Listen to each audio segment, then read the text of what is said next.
তিন ধরনের মা জাহান্নামে যাবে।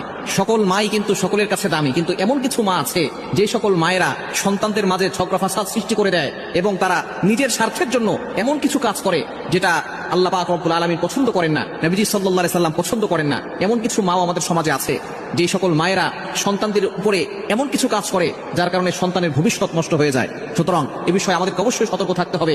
মা সকলের কাছেই দামি, মায়ের পায়ে নিচে আল্লাহ তাআলা সন্তানের বেহেশত রেখেছেন, এটা নবী সাল্লাল্লাহু আলাইহি ওয়াসাল্লাম নিজে বলে দিয়েছেন। কিন্তু কিছু মা এমন রয়েছে যে সকল মায়েরা সন্তানদের ভালো চায় না, অথচ আপনার প্রতিবেশী যারা আছে, আপনার কাছের লোক যারা আছে, সকলের কল্যাণ কামনা করতে হবে।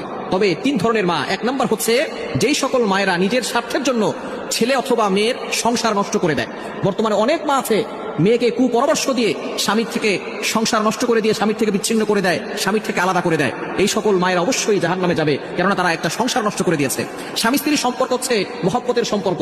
অবশ্যই মা হচ্ছে সকলের চেয়ে দামি, তবে স্বামী স্ত্রীর সম্পর্ক হচ্ছে মহব্বতের সম্পর্ক। শয়তান এই স্বামী স্ত্রীর সম্পর্ক বিচ্ছিন্ন করতে সবচেয়ে বেশি খুশি হয় যখন স্বামী স্ত্রীর সম্পর্ক বিচ্ছিন্ন হয়ে যায়। অনেক মায়ের কুপরামর্শের কারণে তার মেয়েটা তার স্বামীর থেকে আলাদা হয়ে যায়। যেই মা নিজের স্বার্থের জন্য তার ছেলে অথবা মেয়ের সংসার নষ্ট করে দেয়, সেই মা অবশ্যই গুনাহগার হবে। এজন্য এই সকল কাজ থেকে আমাদেরকে দূরে সরে আসতে হবে। এবং দ্বিতীয় নাম্বার হচ্ছে যেই মা সন্তানদের ভিতরে ঝগড়া লাগিয়ে দেয়। বর্তমান সমাজে কিছু মা আছে তারা ভাইয়ের কথা বোনের কাছে বলে, বোনের কথা ভাইয়ের কাছে বলে, এরপরে ভাই বোনের ভিতরে তুমুল ঝগড়া লাগিয়ে দেয়। অথচ নবী সাল্লাল্লাহু আলাইহি ওয়াসাল্লাম জানিয়ে দিয়েছেন, শ্রীমান কতাক, তোমার সাথে সম্পর্ক ছিন্ন করেছে, সম্পর্ক জড়িয়ে দাও। কিন্তু কিছু মা এমন আছে যারা নিজের আপন সন্তানদের ভিতরে ঝগড়া লাগিয়ে দেয়। ভাইয়ের কথা বোনের কাছে বলে, নিজের সন্তানের কথা নিজের ছেলের কথা তার মেয়ের কাছে বলে, মেয়ের কথা তার ছেলের কাছে বলে, যার কারণে ভাই বোন বছরের পর বছর চলে যায়, তারা কথা বলে না।